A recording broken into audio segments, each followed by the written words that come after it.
This episode is brought to you by Rings End. Your inspiration, our expertise. Those are the words to live by for Rings End. If you can dream it, they can help you achieve it. Whether you're a first-time homeowner or a lifelong contractor, Rings End is always there to help you bring your project to life. With premium lumber and building products, services, and resources, their employees are dedicated to making sure you have everything you need to get the job done right. And with over a century in the industry, you can trust Rings End to guide you in your home improvement endeavors. Rings End is a one-stop shop, so all you need is to bring in your ideas, and they'll take care of the rest. So visit one of their 19 locations across Connecticut and New York, or shop online at ringsend.com. Welcome to another episode of Behind the Studs, your home improvement and remodeling podcast, where the two most entertaining guys discuss the do's and don'ts in home construction and in the remodeling industry. Remember that you can nail it, paint it, or just tune into the show. How about that? Here are your hosts, Colin Shaw and Jimmy Driscoll. Hey everyone, welcome to another episode of Behind the Studs. Hello, Jim. Hello there, Colin. How we doing today? We're good. I have a little trivia for you. Actually, I don't know if it's trivia, but oh boy. All right. Do you know how to catch a wild turkey without killing it? We'll go to Stop and Shop. No, actually, no, dude, it's already dead. Oh. So this is my friend John Einhellick from Norwich, Connecticut, told me this years ago, and I have yet to see somebody do it. But supposedly it really works. So if you have wild turkeys in your backyard and they come there frequently, you take kernel corn, right? And you spread it in your lawn, and in the middle of that circle of corn, you have a little styrofoam cup, and you fill about a quarter of it with the kernel corn, right? Mm-hmm. So when the turkeys finally eat all the corn and they come to the styrofoam cup, one will put its head in there and start eating the corn. And what happens is he may peck so hard he'll go through the bottom of the styrofoam cup, and he can't get his head out.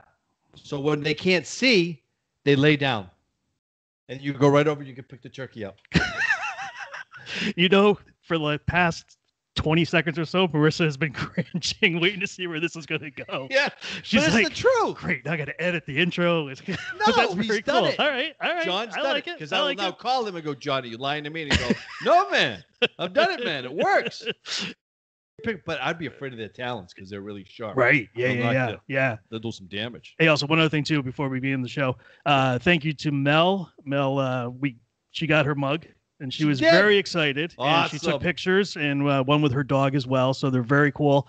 She said a lot of nice complimentary things to us too. So we really appreciate that, Mel. Thanks, Love Mel. having you as a listener. Enjoy your cup. And Mel. Lisa in Tampa, still no picture of you with your mug. What's going on, I don't Lisa? know. That's not very nice. Come on. We sent 2 mugs. Wow. Yeah, I know. But Okay. all right. So hey, listen, we got a great show for you today. Yep. We have Ward Schraeder. There he is. He is the co-host of Bargain Mansions Mhm. on HGTV. And we were just talking with him before we went on and saying 3 seasons, but he's in season 3B. Yeah. So we get to learn what 3B means. Yeah. Hopefully someday we'll be there. Yeah, hopefully we'll know exactly what that means. Yeah. But for the meantime, we got to live through Ward. Ward, how are you? I'm good. How are you guys? Doing great. Thanks a lot. Really appreciate you being on the show, too. Thank you. I appreciate the invitation. Absolutely. Well, I mean, it's well known that, you wanted to come on the show to say that, Behind the Studs is your favorite podcast. Yeah. And you listen every week and right? I thought that went without saying. Well, we like to gloat. We like to gloat off camera. We like when people say it, even if it's us. It's my favorite podcast. I listen to it every time I get in the car. There you go. All right. Let's go. Thank you. All right. Record that and reprint that. That's okay. it. Just put it on a loop. Now we'll work on the Pope. Right. Oh boy, that's going to be a tougher one. All right. So tell us a little about what it is you do. Yeah, tell us over in Kansas City. Tell the audience about the show. Is what would basically. It's my daughter and I. Yeah. Started it about 7 years ago. Tamara. So my life has been construction of all kinds of things, commercial and housing. And so I taught the kids when I was getting started how to work. When I didn't have enough money to pay a crew, and I didn't really think that they were learning anything. I it was a lot of complaining is what it was. I had 2 kids. Oh, I yeah. know exactly that. Yes. Yeah. You guys know what I'm talking about. Yeah. And so they grow up and they leave home, and the first thing they all do is buy a rundown house, and Really? all 4 of them. And Wow. and so Dad gets called. Hey, Dad, can you come this weekend and help? So yeah, I did, and I'd work on them for a year or so and get them livable. And they, not that I worked by myself. They worked hard too. It was kind of a 2-man crew or 3 or whatever. And so Tamara in 2007 bought a 6,000 square foot house that had been repossessed, and it was trashed. The previous owner tore the cabinets off, broke the doors, pulled the sheetrock down, just Oh my gosh. left in a pretty unhappy way. And she went in there and started working on it, and I'd come and help a little bit here and there, but mostly she was coordinating all the effort. And a producer out of California heard about her, and came over and saw what she was doing, and said, we need to make a sizzle reel. And so they made a sizzle reel. I happened to stop by. I was on a business trip, drove over, knew she was doing it, wanted to see that somebody wasn't taking advantage of my daughter. And, Absolutely. Yeah. And because I expected it to be, they're going to do this sizzle reel, and then you're going to get a bill for $20,000. Right. Exactly. Yep. And it turned out to be all legit. And while I was there, they said, well, why don't you just sit down and talk to your daughter? And we literally sat on an old stump and talked for about 5 minutes. And they sent that off the network. Network kind of came back and said, well, we want you to do this show called Bargain Mansions. We want you to buy old houses in the redeveloping area of Kansas City. So that would be kind of what's called the Hyde Park district. It's right downtown where all of the old warehousing district has been upgraded, turned into restaurants, theaters, etc. And so we started doing that with some of these most homes you've ever seen. Really? Yeah. They had carriage houses in their day. They had ballrooms on the 3rd floor. Cool. Yeah. They were really neat. And we started doing that. We did a handful of shows for them. Next thing you know, they wanted a season. So we were on DIY then. We spent 2 years on DIY, and then they needed, they asked us to go on to HGTV. Actually, they didn't ask. They kind of did it. And and who are you going to say no? They own the show. And so they took the series off of DIY, re-edited, and showed him again on HGTV. And our audience progressively went. Originally, it was like 85,000 for the first pilot. Then it was 250,000 a show for like 6. Then we went to HGTV, and it went to 1.25 million. And then this year in 3A, it was more like 2.25 to 2.5 million viewers. So that's what we're doing. We're buying the houses that a lot of people don't want. I mean, some of these don't have windows, they don't have doors, the foundation is caving in, the roof has been bad, but they're too classic, in our opinion, to tear down. And so in some cases here in Kansas City, we haven't gotten any like this, but you can get them almost free if you'll just redevelop them. We paid for a little bit better ones than that, and not much, but a little, and started from that. And the show seems to be a hit. Nice. The father-daughter thing appeals to a lot of people. And I have a unique relationship. We're as much friends as we are father-daughter. It's a little that hard comes across for sure. to take orders, but I do. So you let her pretty much run things, right? You know, exactly. It's her show. That's the way I look at it. I've kind of had my fling at things and had my businesses over the years, and I'm enjoying this because I get to do it with Tamara. I'm enjoying it because it's something I like. It's a very gratifying thing when you get done with a house that's just been trashed, and you turn it into something really beautiful. And I don't know if you've seen any of the shows. Seems that the houses are well respected as being nicely done and attractive. Yeah, no, absolutely. Yeah. I mean, I love her designs too, and the finishing touches, and, it just really, they look beautiful. They look absolutely gorgeous. So I think the relationship between father and daughter is what really it takes off, because, you always see the husband and wife, and I mean, and then the conflict and the friction and, different ideas and, I want this, but, you're going to get that. But, father and daughter, I think that's just, it is, you're right. It's very unique. Well, I'm sitting here as a father of a daughter that's 21, and I couldn't imagine her and I working on a TV show or anywhere near each other, to be honest with you. I love her, but no, I don't think that would go well. So, I don't see a lot of, friction between you guys. You guys seem to, like you said, it's her show, and, you're there to help out and, teach and do, the stuff that you know how to do. So I think that's pretty cool. Mm-hmm. It is. We disagree. I mean, Sure. She picks colors, she picks things. Sometimes I tell her I wouldn't do that, and she ignores me. And goes right on. And I've kind of learned to just hold my peace on some of that, because she's generally right. Okay. She does listen to me, and that makes it satisfying. So now you kind of, so your daughter's 21. You kind of understand what I was saying when I said I thought they weren't learning anything, and just a lot of complaining. But you may be surprised as time goes on. I'm looking forward to that surprise, Ward. I haven't had it yet, but fingers crossed. Hopefully it's coming. Yeah, hopefully it's coming is right. Well, tell me a little bit about you guys. Where'd you get your start? Wow. Wow. Okay. Nobody's interviewed us in a while. After prison, when I came from Italy when I just dealt with the Pope, he came out of prison, right? And we bumped into each other in a car accident. And I said, "Hey, what do you want to do with the rest of our lives?"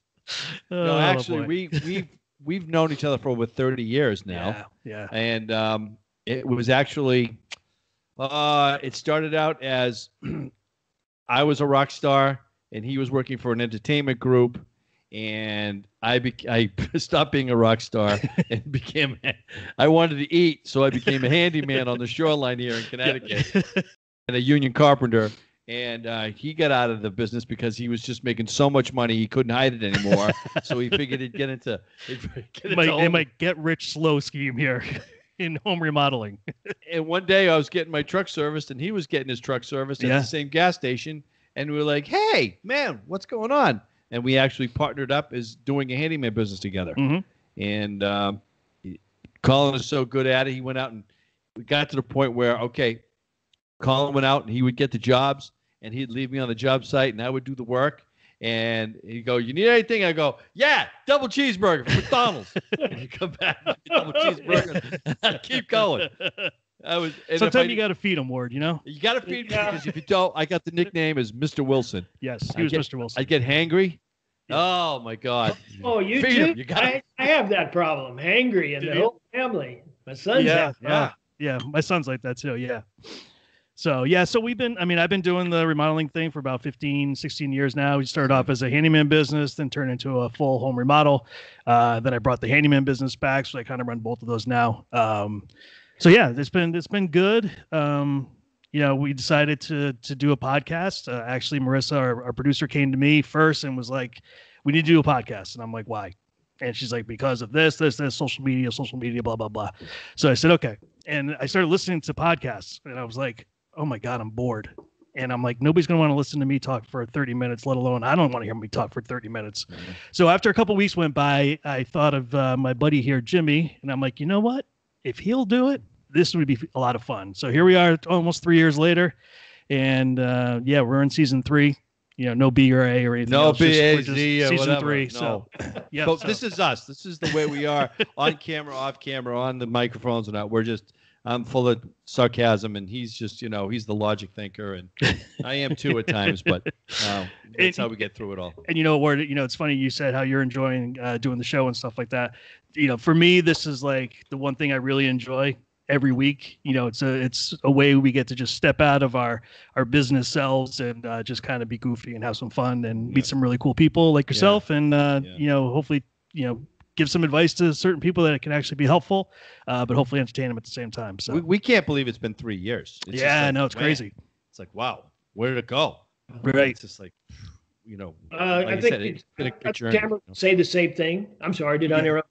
No, you're good. No. No, we're the same. No, it's good. I think Tamara and I would say the same thing. This is I think the 8th year. I mean, it started like the sizzle reel, and they come back and they tell you, oh, it's just awesome, we love it, and they don't hear anything for 9 months, and you're like, well, what's going on about our lives, and you're about ready to give up on it, and then all of a sudden somebody comes back and says, well, let's do a pilot. And so they do a pilot and they don't air it for 6 months. And you're like, well, they must not have liked it, and then all of a sudden it shows and they come back and they liked it. And so yeah, forever for us to get our first show, or our first season anyway. But no, it's real interesting to me. I've been in a variety of businesses. I started out as a chemist for Union Carbide applications. Oh. Wow. And then quit that and went into business for myself as a bankruptcy specialist. I took over about 30 some businesses that were bankrupt, and I turned them around. Right. Nice. Not true. I turned about 30% of them around. The other 70 I had to liquidate, but they were bankrupt when I got them. I didn't feel too bad about that. I was a success ratio. Yeah. Right.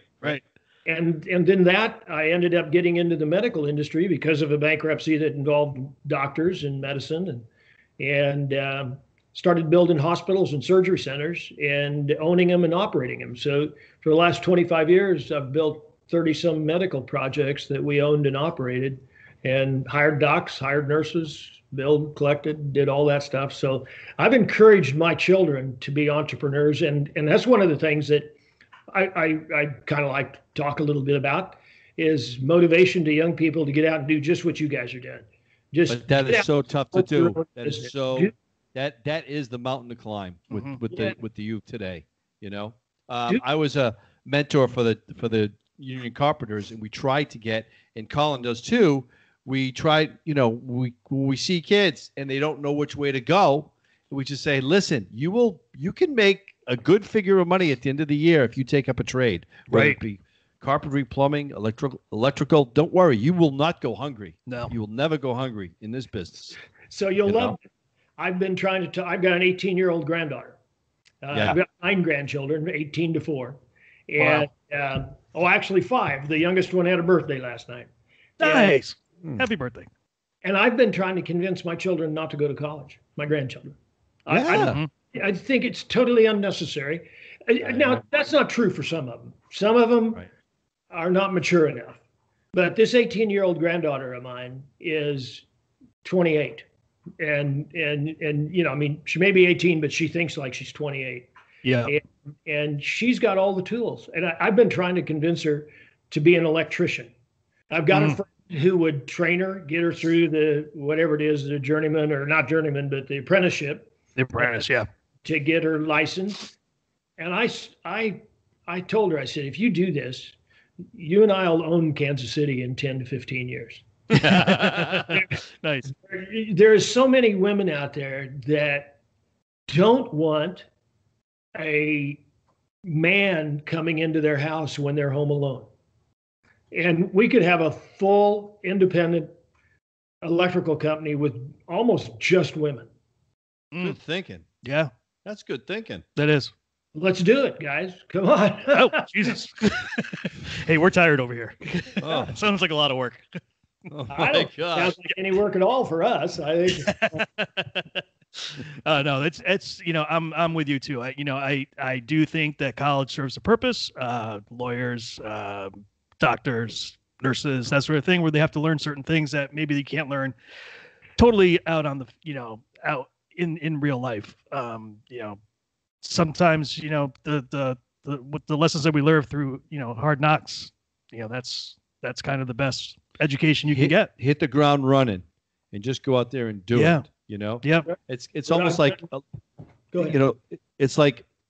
it's like film school. You go to a trade school, you learn how to do film for a couple of years, where basically they give you the techniques, and they don't guarantee you a job when you're out there and before You're not going to get a job after 2 years. You just have you kind of have the basics of it. Well, what I did was I got involved in film. I jumped into it, and I would jump into like an independent film company that was shooting a film, and they needed an actor, and I would just go in as an extra, and I would learn what not to do. From feeding the cast and crew to just their shoots and whatever they did, and then I dealt with professionals. I was in the room with professionals, with major motion picture directors. And it was amazing because you just take all that and you all mix it together.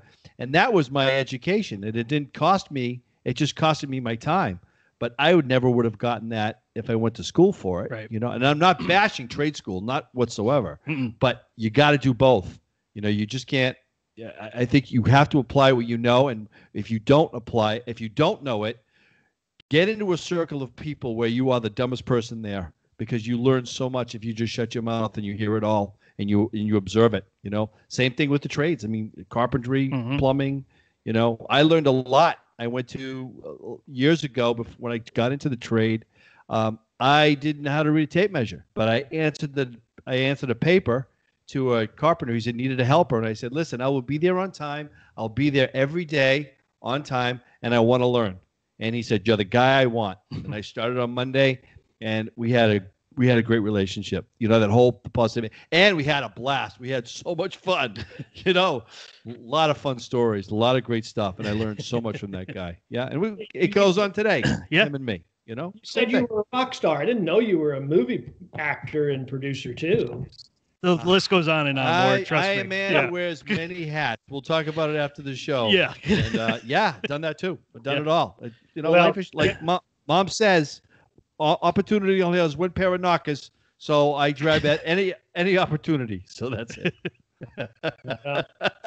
The thing that I tell all the young people is don't wait until everything is perfect, because it never is perfect. You never have enough money. You never have enough jobs. You never have enough tools. You will always be waiting if that's your excuse. And you'll have a lot of regret. If you don't jump at it.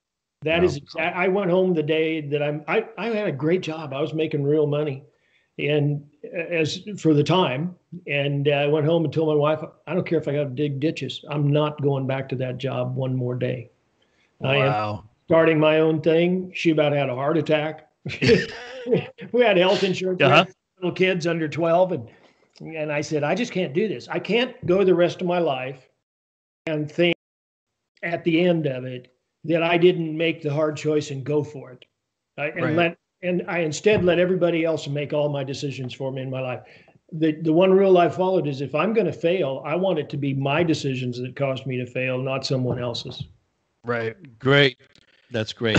Good for you, and actually good for her too. Yeah. Yeah.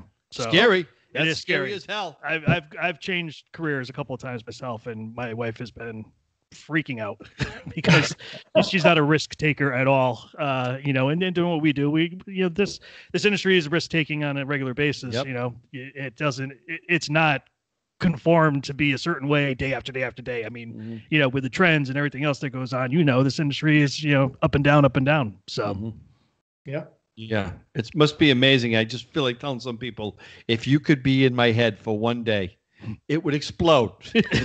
You would throw my head back. Yeah. You deal with this. You keep it. You see what a crazy guy I am, man. I don't want that. So when you started doing the show, were you done with your business at that point, or were you still running your business and doing the show? I'm still running my business today. Wow, good for you.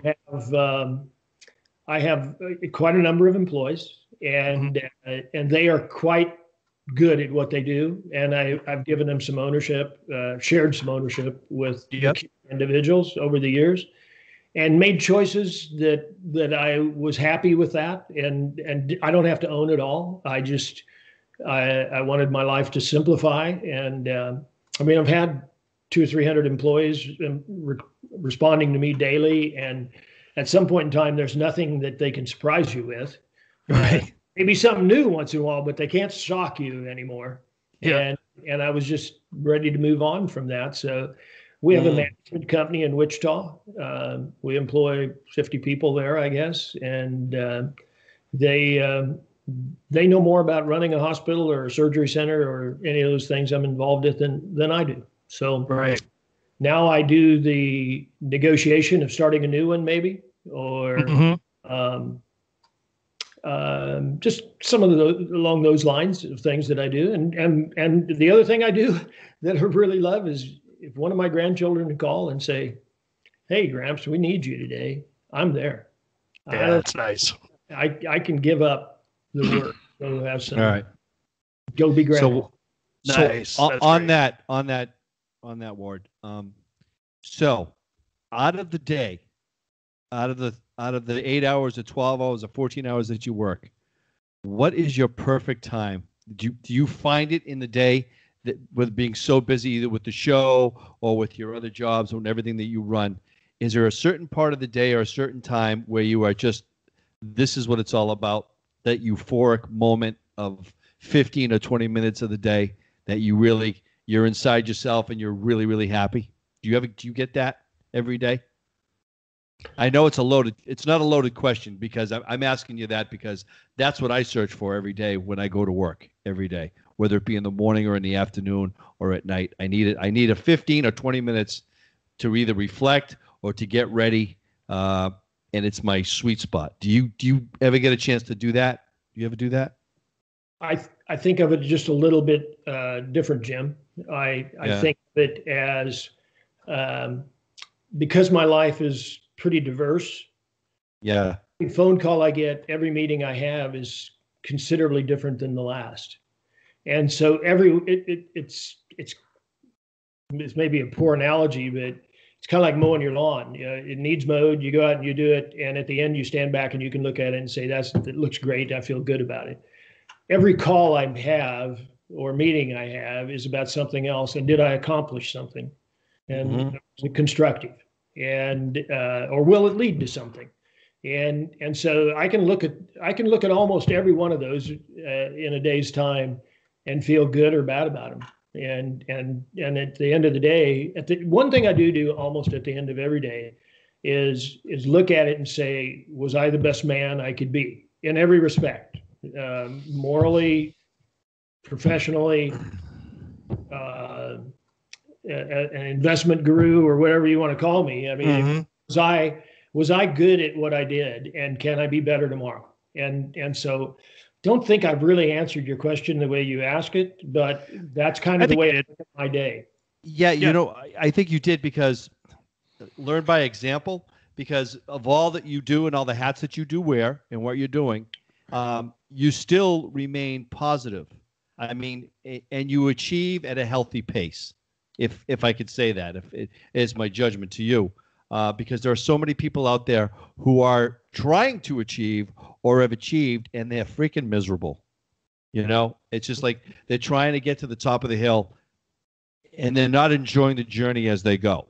And from watching you and hearing you, I mean, it seems like that you enjoy your journey as you go with the show and your lifestyle and everything else. Since you made that transition years ago, saying, I can't do this anymore, I got to do this. You stepped off the cliff and you've been flying ever since. I went from thinking about how could I save enough money to retire almost every day, right? to feeling like I don't ever want to retire. That's great. That's amazing. That's great. And that's amazing. It is a good feeling. But maybe one of the key factors for me, and I grew up, I didn't have a silver spoon. My dad had a farm. He farmed 600 acres out in western Kansas. Well, even back in 1960, that really wasn't much of a farm. He was barely paying his bills. But he gave us great insight, great motivation, did more for us maybe than anybody could do with 100 times that amount of money that he had. Money, to me, I worried a lot about money when I couldn't pay my bills. Yeah. But once I met that nut of being pretty comfortable at paying my bills, then the rest of this just becomes a game of success. It's not a game up to paying your bills. Nope. But after you've paid your bills, it's a game. And I look at it that way. I don't have to keep every dollar that comes into my company. I keep a reasonable amount. I'm very happy with what I get. I'm very happy to share with my partners. But it's the success of getting up every day and doing something pretty good. Does it happen every day? Of course not.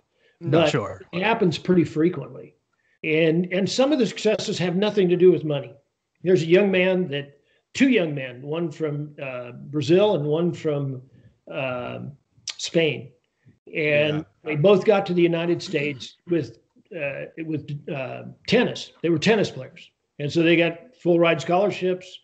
And one of them got a straight A degree. I think it was banking, and the other one got business and almost straight A's as well. But they needed their green cards to stay here. And they got their green cards by having a job. Well, the only job they could get was playing tennis. So they did that. And I love to play tennis. So I'm playing with them and we're talking, we get to know them. And I think the world of these guys. They are incredibly, they're 6'3". They're great looking. They've got a little accent in their voice, which is kind of cool. Yeah. And they're smart. And they're just trying to figure out how to get ahead. And so I get nothing from communicating with them on a regular basis except gratification that I've done something good. Both of them now have moved into jobs that I encouraged them to. I mean, I actually got them interviews, maybe not in the job they ended up taking, but I convinced them to start taking interviews with financial companies, with banks, with whoever. And they still come back to me and ask me for my advice on their careers and what they should go forward with. What a satisfying event that is. I feel like that's a real success when they call me and we talk for a while. I mean, Absolutely. I'm older. They're in their late 20s now, and they're succeeding beyond your wildest expectations. And I'm just like, wow. That's great. That's great. So how about now when you get back to the show and you're working with your daughter? Do you get this? I'm sure you must get the same satisfaction on a totally different scale, right? You're going from you're going from a different job to working with your daughter. That show, it must do a lot for you also. I mean, bam, look what you've created. Look what was destroyed. Look what will come back up. And you get to work with your daughter and you guys get along and you're having fun. It's unfair, isn't it? That we should It be is to a lot of people. Damn it. No, actually, I feel very happy for you. I do. Absolutely. It's a different challenge though. Just like Colin said with his 21-year-old daughter. Actually, these kids that I'm mentoring listen to me better than my own children. Of course. Absolutely. Of course, but it's okay. All of my children are entrepreneurs. They're all super talented. Right. I couldn't be happier with the family I've raised, and the responsible citizens they are, and they're out self-supporting themselves. And gosh, what more is a father supposed to do? That's it. Yeah, right. I like that. Yeah. I look forward to being able to say the same. Dude, you're blessed. Both of you guys are blessed. Yes. You know? No. I'm. You know what I mean? Yeah. Absolutely. Yeah. I have no complaints. No complaints. Well, that's great. Do you have children? No, I don't. I don't have any biological children. No. Okay. He's got like stepkids. I got stepkids. Yep. I got stepchildren. They're And I'm a father to them. Mhm. So I've done the fatherly thing, and I've done the gamut, and it's been very rewarding for me also. And they have worked with me in the field. As a matter of fact, when they come home from college, or if they were in between jobs, my stepson worked with us, and he was fantastic. He was great. Yeah, he was. And my stepdaughter came in, and she needed a job for the summer. It was so funny. We still laugh about it. She was going to do some painting work for me during the summer, and I came downstairs, and she was already in a robe having a coffee. She says, "Yeah, I don't think this is going to work out." She quit the first day. She quit without even putting her slippers back on, for crying out loud. But then we laughed about that, and then she came back with me, and she worked with me the next year. And I have to say, it was awesome. It was so awesome having her on the job site with me, working with me, Emily. She was just like, she was fantastic. We had fun, and I got to buy them lunch, and we had lunch together, and we go back we'd hit it hard. And it was so funny because they were trying to sell this house that we were painting, and the woman was so down about it. And I'm a very positive person. I go, this house is going to sell. Don't you worry. You're going to get the right people in here, and it's going to sell. Don't worry about it. Trust me. I have to say, we left at 4:30. They had some people come in to look at the house at 5 o'clock. The paint wasn't even dry on the doors, and the house was sold. They walked into the house and said, we love this house. We want it. And they bought it just like that. You need a TV. Right? Absolutely. Yes. So are you guys going to ask me any questions about behind the studs or under the studs or anywhere else? Well, we have to quiz you about our show? Yeah, maybe. Yeah. Well, just one last thought on that last topic, though. My son came to work for me for a day, and it took about a week for him to stop complaining about how sore he was. So, yeah, he wasn't built for manual labor. Yeah, well, isn't that the truth, though? But it changes. Yeah, we'll see. Remember what you taught him and what you did. Yeah. It's pretty amazing. I swear I didn't think any of my kids were going to be hard workers or know anything about construction. I was just like, wow, where did I go wrong? When they're about 18, I'm like, where did I go wrong? Yeah. So did you guys do any recording of the show during COVID the last few months, or? Yeah, we have recorded the whole time. We have been really. Everybody on the set has been being tested regularly for COVID. Everybody's been wearing masks. Of course, Tamara and I don't, but we are family, and we're the only ones that are kind of close together. Everybody else is 10 feet away or more. Yeah. And so it's been, it's been this 3B season has been incredibly intense. We had, was it 5 months to do 6 houses? Wow. That's nuts, man. That's crazy. It was crazy. And it created, it created a lot of stress. I mean, we absolutely working. I think Tamara put in 25 straight days of filming and working. A lot of the crew did. So, I mean, I don't know if you guys have ever been on a set, but, well, you were in. Yeah. I mean, we have 15 to 20, I guess, people around the set every day that we're filming, not counting any construction workers. So there's another 6 to 8, 10 construction workers.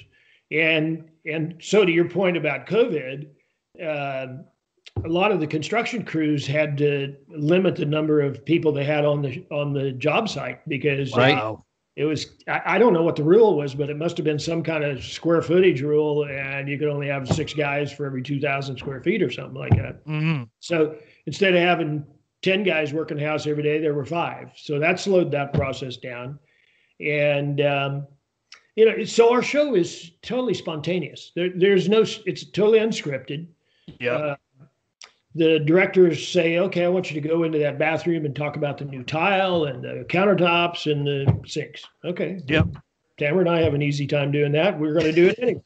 Yep. So we just go in and we start BSing about, well, what color are you going to do, or what size sink, or how much tile, or to the ceiling, or to the floor, or all the floor, or whatever. Yeah.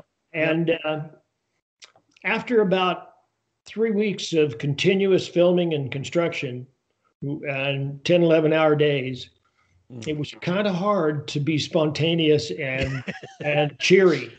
Yeah, I can see that. Cheery, and the crew too, because I know the crew stays late. They're there a lot later because they got to break down. So you get to go home, and then they're doing their thing to break down, get ready for the show. Is there certain materials that you like to work with when you're doing the show? If it's not makeshift, is there certain like countertops you like to work with, or tile, or lighting, or other material when you're doing the show? I wouldn't say that. I would say there are certain things about doing the houses that I like to do. I know I'm portrayed as doing a lot of the demo, and I do, but what I really like to do is the finish work. And so I can do tile, I can do trim, I can do unique things if you want it. And I really like that. I like the creative part So demo is just a sledgehammer. It's okay. It gets done quickly, but I like the creative part of helping Tamara come up with the ideas and or at least give my 2 cents.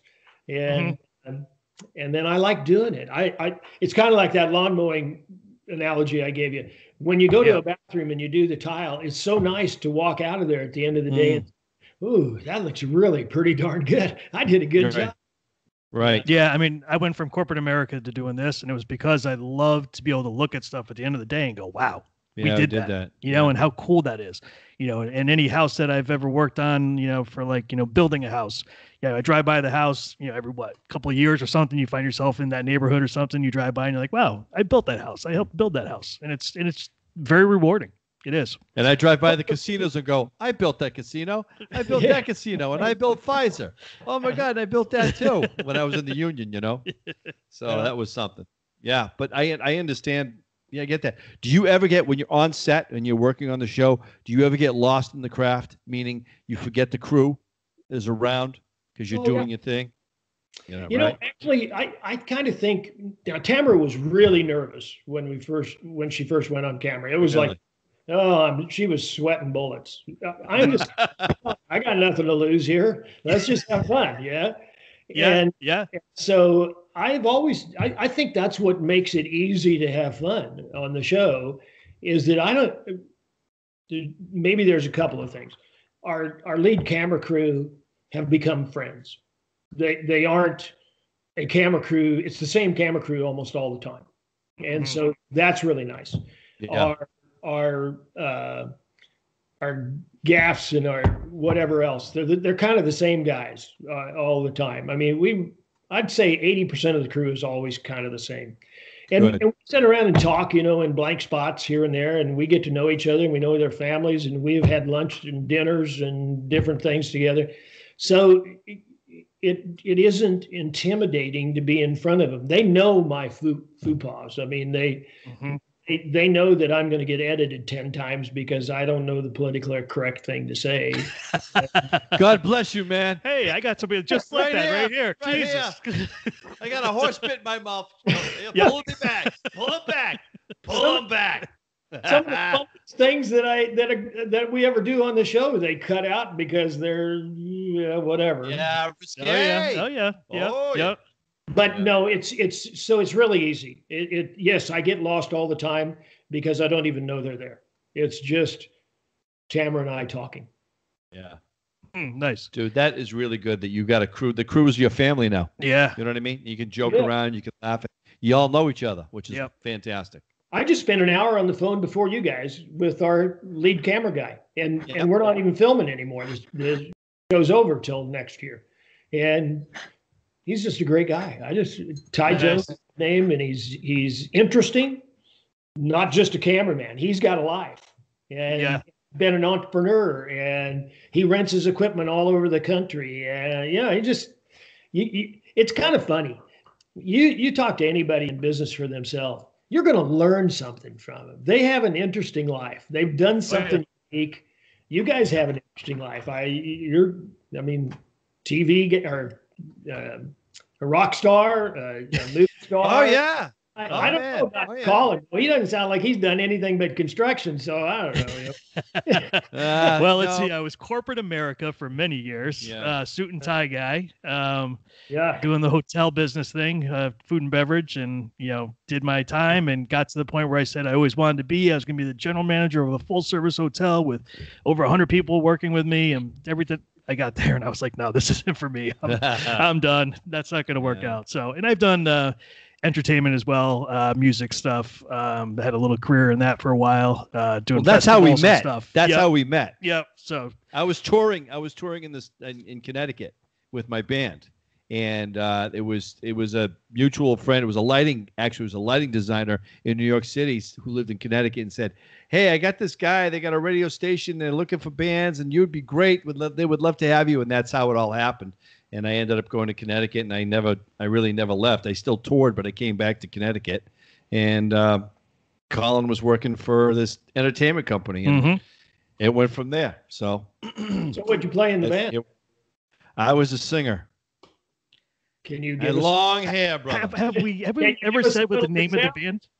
We never said the name of the band. We've never said the name of the band on this show. Out of all these years, we've never said the name. I was in a band called Trouble Tribe, and we were signed to Chrysalis Records, and I was a singer.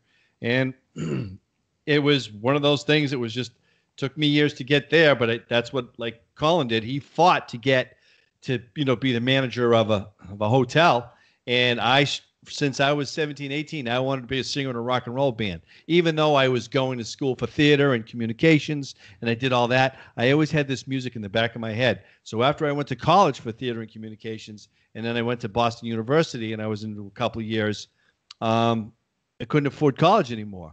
So I went home and I said, I don't want to do this anymore and drain my parents' bank dry. I said, I want to get into music.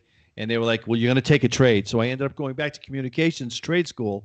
And I got into a cover band, and then from there, I just said I'm going for the brass ring, and I wouldn't stop. When that band broke up, I went with another one, and that broke up, and I went to New York City, and I was with these guys who were like you have now. We're families to me. We're brothers to me, and we didn't stop until we got there, and we ended up getting there, and we got so close, even though we were signed and we toured and we were on MTV and we did all this great stuff and.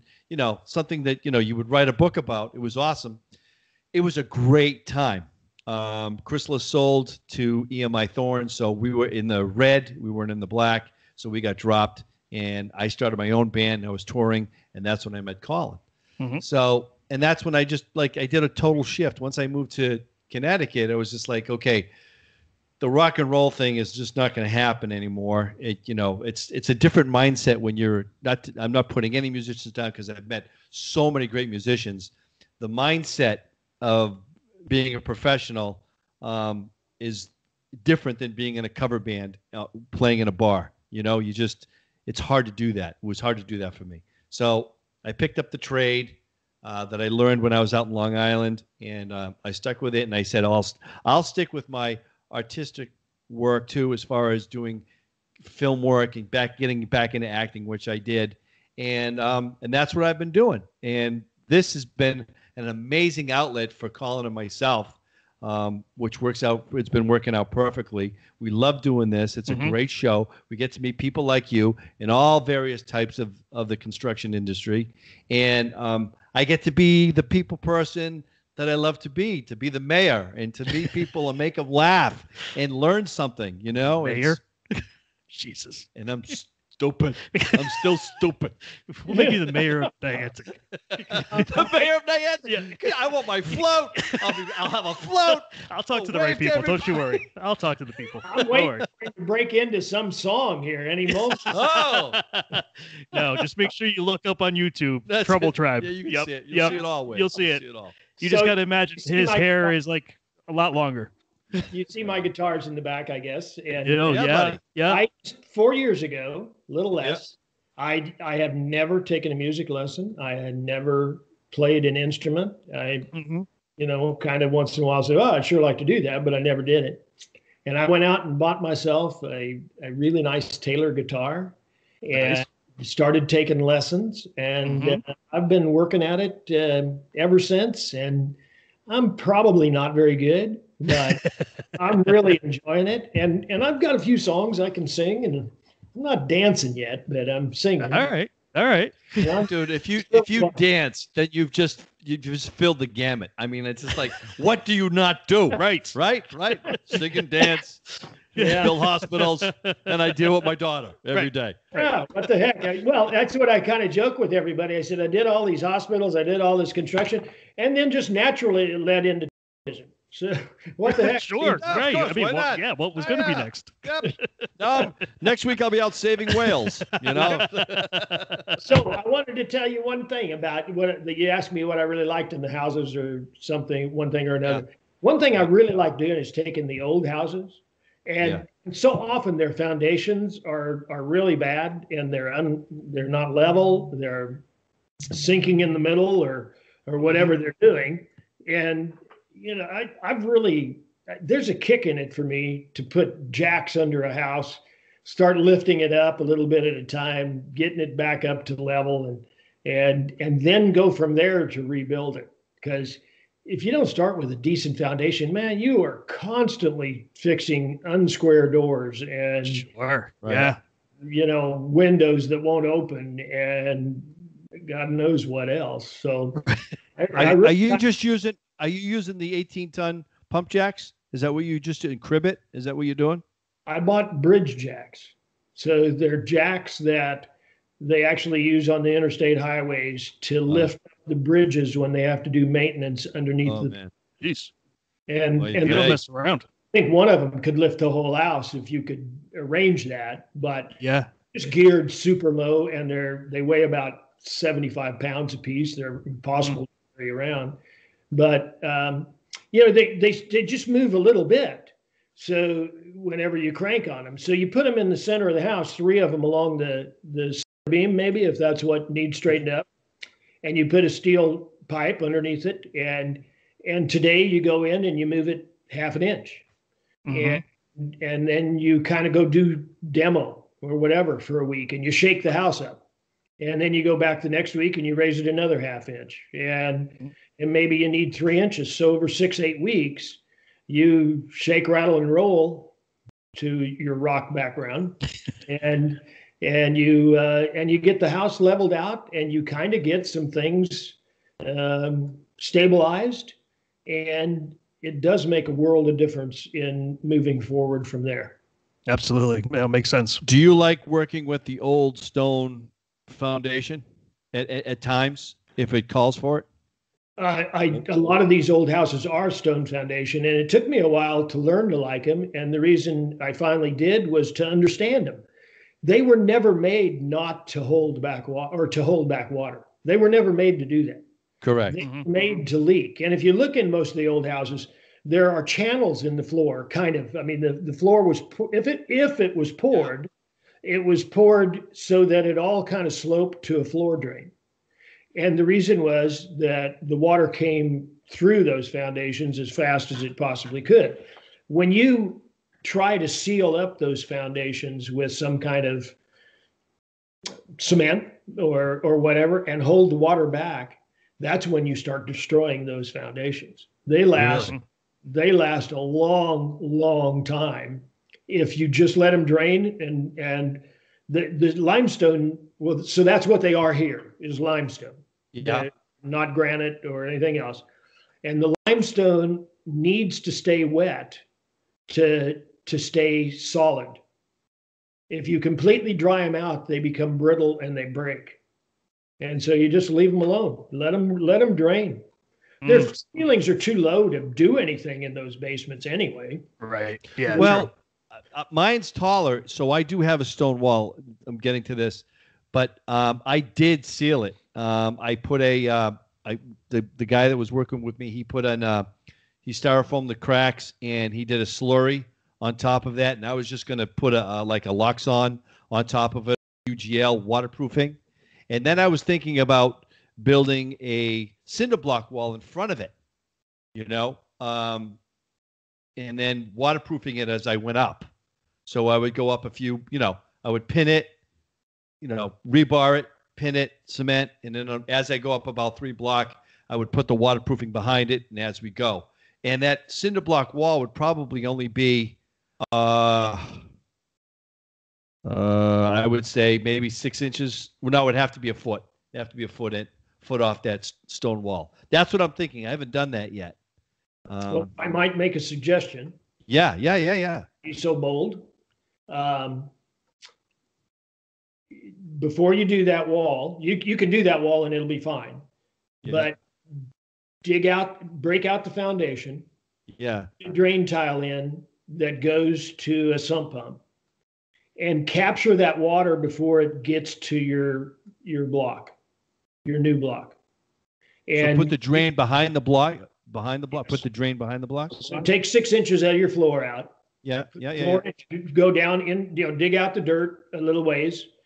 Put a 4-inch drain tile, a perforated drain tile in there, or bigger if you can, and then surround it with rock, like 1-inch rock, and you can cement over it if you want, but then build your wall on the inside of that. That way, water will be captured before it even gets to your wall, and will go to a sump pump and be taken out, and you'll have a dry basement. Yeah. Okay. Thank you. You got more work to do. No, that's what I wanted to do. Now that's what we talked about. That's what I talked about doing. Yeah, well, makes if you don't do that and you finish your basement, then you're working on it all the time because it's going to be wet, and it's super frustrating. So I did this through experience. I went through the effort of sealing it up and wondering why the heck can't I get this ever sealed? Well, the water pressure gets so great that it forces its way through some little crack somewhere. And so finally, I actually, there was a specialist here in town in Kansas City, and he said, well, you idiot, why don't you just put a drain tile? I'm like, oh, gosh, that seems too easy. Yeah. Well, how about if I got on the other side of the wall, on the exterior wall, and I put a drain in? Would that help it? Oh, that helps immensely. Yeah, at the front, like a French drain or something. Yeah, I mean, you always want to get the water away from your foundation as best you can. So you slope it away, you do whatever you got to do. A lot of these old homes had 3 to 4 feet of cement poured, kind of like a sidewalk, only it's right up against the foundation, and it has a maybe over 2 feet. It'll have a 1-inch slope. And they get the water at least 2 or 3 feet away from the foundation. And then, so these old homes were built really close together. I mean, yes. And that was kind of an interesting thing to me. I'm like, back in the time, they had all this land around. Why did they care about building the houses so there was only 10 feet behind them? Well, the reason was they were riding horses, and they were working at banks or businesses down in the center of the city. And if you spread these houses out on half an acre, then nobody could ride their horse to work. It was too far every day. So they built them really close together, and everybody could walk to work or whatever. But anyway, these 3-foot cement slabs or 4 foot are poured with a pretty aggressive pitch, and then there's a trench that's poured where the water goes into, and it just goes straight to the street in most cases, presuming you have the slope and the grade and all that to make it work. But that helps a lot. I mean, I'd almost say try that before you put a drain tile on the outside. But the drain tile is a good idea. If you were building a new home and you don't put drain tile on the inside and the outside of your foundation, and I don't care almost where you live, you're probably missing the boat. Okay. Yeah. Good to know. So, so being a TV star and all, tell me, do you remember the first time you got recognized from being on the show? Yeah, I do. Yeah? Tell us about it. It's funny. I was at the coffee shop, and I'm standing in line to get my coffee, and I think I had a granddaughter with me. And there's this couple off to the side, and they're just standing there staring at me. And, so I'm not really up to this yet. I don't know what's going on. And then all of a sudden, and we'd been quiet. We hadn't talked. And so then all of a sudden, my granddaughter said something, and I responded. And man, right away, they came over. They're like, we weren't sure it was you until we heard your voice. Then we knew it. Love the show, all that stuff. And nice. It's been kind of fun. Most people have been everybody. I can't think of a single situation where everybody hasn't been really respectful. And kind of the most they'll say is when they walk by, they say, hey, we love your daughter. We love your show. We love, everything about it. Keep it up. Or something. Nice. That's great. Great. Like, all right, so tell us about yeah. So tell us about the new project you're working on, because you don't have enough to do, obviously. So you had to start yet another project. Right. Well, it's kind of fun. It's called Working with Ward, and it started because of the crew. We have a lot of young people on the show, and one day the producer says we need a video of you putting a door in, and okay, that's simple enough. I mean, give me some shims and some screws and nails and whatever, and the door. Yeah. And I put it in, and when we're done, this lady, really nice young lady, says, Ward, you ought to have a show about that. I had no idea how easy it was to put a door in. And the young man that was on there doing the filming that day, not the lead guy, he said, "Oh yeah," he says, "I'd watch that every week." And did a couple more things kind of like that in the same kind of response. And finally I said, well, geez, I guess maybe everybody doesn't have the benefit of growing up like I did on a farm. And if we wanted to expand the barn or the house or something, we had to do it. We didn't have any money to hire anybody else to do it. Mm-hmm. So my grandfather taught me how to do it.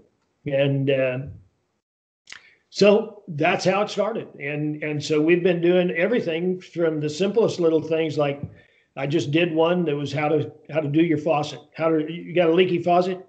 Yep. Why spend $250 to go buy a new one, or have a plumber come in and spend $400 when for $1.99 you can go buy a washer and show you how to fix it. Right. What else? I don't know. One time we made coasters. So just silly little coasters. Actually, here's one of them. My granddaughter, I just cut the wood, polished it. My granddaughter painted them for me, and we're making coasters. Oh, yeah. And let's get some cocktails and put it on there. Let's go. Jameson. Oh, I don't know. I had to change the sump pump here at my house one time. So I changed the sump pump and we videoed it. And nice. And all of those things, it's starting to catch on. I mean, obviously in the beginning, 10 people would watch it, and right, sure. They're on YouTube as well. If you go to my Instagram account at Ward Schraeder, they'll be posted on there, and you can click on them and it'll take you right to YouTube. Okay, and nice. I think the last one I did had a couple 300 viewers and lots of positive responses. So we're just going to keep it up, and they're easy to do. And I got to get a little more professional at the photography. I kind of do it myself. And a lot of times I'm just doing it with my phone, and that's kind of crummy, but Yeah. Okay. It's fun. Yeah. Next time when we talk to you next year, you'll be like, yeah, well, I have my own network now. And I've got a crew of about 4,000 people working for me now. And Tyler Perry just had me build his new house. And Oprah Winfrey. And the list goes on. Do you think we'll have a show on his network? If he likes us, maybe. I have been thinking about that. And of course you have. Why would I be surprised? Yeah. So what does it take to have your own television channel? I don't know. I think you're going the right way. Yeah. TV show, hospital channel, everything. Have everything. You can have your own channel. Yeah. If I could run a hospital, I'm pretty darn sure I could run a TV channel. Right, there you go. I'm sure you could. I have no doubt. I'm not worried about you at all. No. Well, it's been a great ride. And the beautiful part about it, it's not over. I'm super healthy for my age. My wife is too.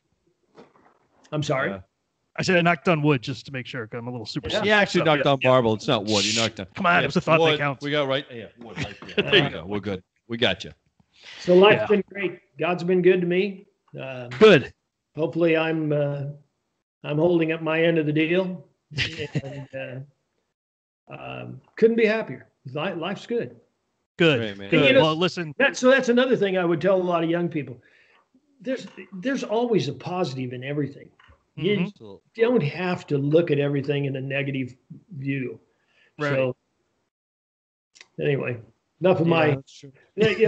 I'm really glad you guys let me interview you. I really, well, thank you for that. Yes. I wasn't going to expose my soft white underbelly. Yeah, please call us again when you want to bring us back on your show.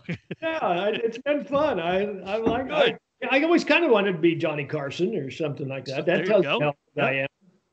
Well, we've got Caleb here in the studio that you don't see, but he's kind of like our Ed McMahon. So yeah, he is. He sits there on the computer and just waits to hear something, and he'll just spin around with something, if we need it. So he's doing an internship. He's in Quinnipiac College right now. Well, where's the starlets? I don't see any starlets back there behind you. Oh, they're outside. Yeah. Oh my God. Yeah. I mean, we got this big picture window in the front of the studio here, and it's just it's embarrassing. We're talking about you. Yeah, we're talking about you. It's, Caleb gets us to our car safely, so we can get out of here. So you're on Times Square, and they're all standing at the window. Oh, it's pretty much exactly like that. Yeah, you got it. You got it. How many followers do you have on your podcast? So the last time we found out the numbers, it was like 25,000. I think we were up to. We're past that now. Yeah, so that was like a couple of months ago. So congratulations. So you guys are thank you. Considered influencers. We're getting there. Yeah, we're getting there. We've got national companies that are looking to sponsor shows and stuff, which has been kind of nice. And people like yourself, wanted to be on the show, and it's been great. I mean, we were told on our first year anniversary, we interviewed a gentleman called the Rogue Engineer. I don't know if you know who he is, but he does a lot of YouTube videos and stuff, and tons of followers. But he told us, you got to do 3 years. He's like, there's just no way around it. You have to do a full 3 years, and then you will see, what you've been looking for. And he's right. I mean, we're in 2.5, I think, right now. And just, where we started from, like you said, when you're with your YouTube video, there's one view, or, you couldn't even get our family to listen to our podcast. Yeah, right. Great job. Keep up the good work. Like, hon, what did you think of the show? Huh? When did you do that? Yeah. So it's kind of really cool to see how it kind of changes over the course of time. So yeah, we're having a blast. So remember us little people when you become big. Yeah. Absolutely. Well, it's important to laugh every day, whether it's at someone or yourself. Mostly at myself. People laugh at me, whatever, but to make people smile, and just to give them that moment of like, everything is cool, everything's okay, and you are doing a great job. And that's what keeps me going. Yeah. This show has been a great outlet. Mm-hmm. I get to hang out with him, and we feel like we're doing something right. We're doing something good. And everyone gets to escape for a little bit, including us. And then we get to meet people like you. Yeah. To keep us, it's a wonderful thing to have a good friend like you guys are. That's yes. I think in my life I've got maybe a handful that I would consider really good friends. That's what my dad said. You can count them on one hand. Yep. Yeah. But lucky man to have that many. That's true. That's true. But in the meantime, too, it's great to be surrounded by friends who love you and support you, because you've created that. You've created that whole circle. When you're in a room and you're with people that are laughing and having a good time and conversing, I'm like, wow. This is something that I did. I did this. Well, I got to correct you there. I don't let my whole family in one room at one time with me. Well, I'm not talking about family. I said friends. I didn't say family. Yeah, that's friends. But you let. So when you get son-in-laws, daughter-in-laws, 9 grandchildren, a couple of cousins are thrown in there. You get over 20 people in a house. It's pretty hard to keep everybody happy. So I've kind of made a rule that we don't do that around here. That's why they have Jameson. Yep. Do it in shifts. Do it in shifts. That's exactly. I don't know why people are complaining about Thanksgiving right now, man. It's COVID. It's just like, no, don't have Thanksgiving. And I'm like, that's okay. There's going to be no stress over the turkey, over the this and that, and then they're coming late, and then all of a sudden politics gets involved, or religion, and there we go. They're back to the Jameson again. So, are you guys suffering with with COVID? Yeah. Having to shut down or anything? Yeah, so they did shut down here in the state. We're in Connecticut, so they did shut down in the beginning. We were very fortunate. We were considered essential business, doing remodeling type work, which is great. We were very, very fortunate to be able to work during that time period where a lot of people weren't able to do that. But Connecticut did very, very well for a long time, and now the dreaded second or third wave, whatever they keep saying, is definitely affecting us as well. So we've moved up from 3% to like 6%. I don't know what it is now, but they're cutting back now, and things are going on. And just, you hear the chatter all around us. Massachusetts bad now, spiked. New Hampshire spiked. So we're in that. We're right around that. and there's travel restrictions or stuff that we got to do now. So we're really being vigilant. Like the Skype thing is really working. And I'm wearing masks all the time. I know where he's been. He pretty much knows where I've been. So, so that's where we are. That's what we're doing. So we just got to get through this, man. We just got to get through this and stay positive and just see it on the other side, keep moving. I have the farm/ranch that I grew up on. My father passed that on to me. And there's a homestead there. About 3 years ago, I completely remodeled it. Either had to burn it down or do something else with it. So I gutted it and started over. And it's really nice. So when the first COVID came last spring, February or March, and everything. Yeah, March, yeah. My wife and I went out there and we spent 2 months at the ranch. Wow. Just living in the middle of nowhere. It's 20 some miles from any town.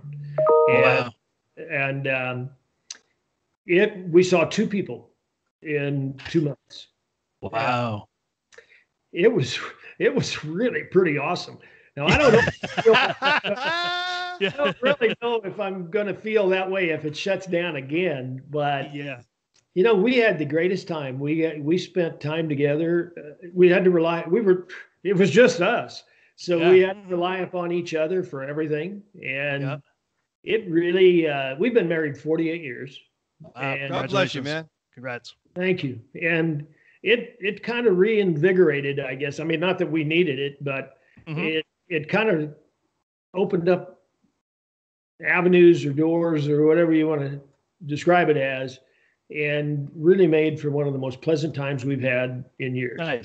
Nice. And I think we're going to do it every spring, as long as I'm not filming or got something else that's stopping me. I got great internet out there. I can connect most of my business in the mornings from my house, but it was fun. But I feel so sorry for all those small businesses out there. Terrible. Little restaurants, the little shop where I bought my guitars, they had to close. They didn't get any PPP money because everybody was commissioned, and so they didn't get any of that. And there was still one exclusively men's clothing store, and now they're closing here in kind of the neighborhood, and one after the other. And I just hope when it opens back up that there are jobs for all those people that are sitting out there accepting the government money. I worry about it. Right. Yeah. No, we all do. Yeah. I hope everybody gets gainfully employed again. Yeah. For sure. So, all right. Well, hey, listen, Ward, it was really nice to meet you. This is the longest show we've ever had. Yeah, actually it is. Actually, it was like 2 shows in one. Yeah. I wouldn't shut up. Is that the point? I wouldn't. No, I thought it was a good show. I hope everybody else agreed with us. Yeah, I thought it was a great show. Yeah, I'd love to hear from everybody on it. But please, if you haven't checked it out yet, if you're one of those few that is not watching the show, it's Bargain Mansions on HGTV. They're in season 3B. 3B. So, and continued success for you, sir. Thank you. Could I make one last plug for my daughter? Absolutely. I've given it. Oh, please. Yeah. At Ward Schraeder for my Instagram account, and my daughter's is at Tamara Day. So pretty simple, pretty easy. Thank you for having me. Been great. Absolutely. I enjoyed. Oh my God. Yeah. You have very interesting lives. That's one way to put it, but thank you. Well, you do, and interesting to talk to. I always enjoy that. Well, thank you very much. And the feeling is mutual for sure. Yes, very much so. Yes. Well, what a pleasure. What an honor to have you on the show. And we do want to thank our sponsor for today's show, Rings End Lumber. Thank you very much for being part of the show. Have all your goods and needs and everything you need right there at Rings End Lumber. Absolutely. All right, everybody. We'll see you next week. Take care. Bye, Jim. Thank you. Bye.